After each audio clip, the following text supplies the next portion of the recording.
How do I choose the right tempo? Tempo isn't just about counting beats per minute. It's about the energy and the emotion and the soul of a piece. It defines the character and musical expression. It frames the interpretation.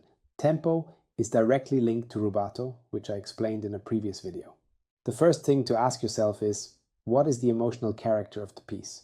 Is it longing, joyful, noble, exuberant?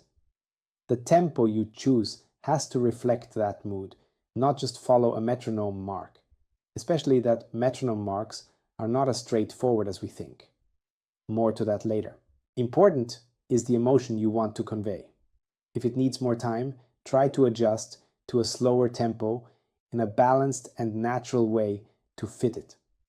The other way around, if you need more speed to say what you want to express, try speeding up in a way that it fits the phrases before and after the tempo change. Attention! Usually modern pianists play slow movements too slow and quick movements too quick. Look at the piece as a whole. A tempo that feels good for your musical understanding and fingers in the opening bars might fall apart in the middle or finale. Try out tempos in several sections, not just at the start. Especially focus on the most important story-deciding parts, which usually are either on the high or low end of the emotional spectrum, and build the tempi around these first. Remember, you're building a structure. The tempo must support the entire architecture. Sometimes, or almost always, the answer is in your hands. If you're forcing a tempo that feels unnatural, awkward, or blurry, something is off.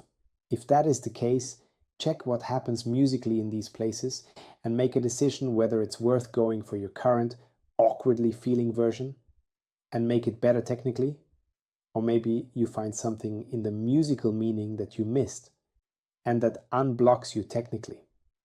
The right tempo often feels like water flowing under your fingers. Tempo indications are important, but they're not commandments. They're guides, even when they come from the composers themselves.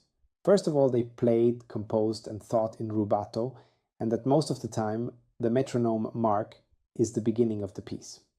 As Czerny, a pupil of Beethoven, remembered, Beethoven often changed the initial tempo when the mood changed.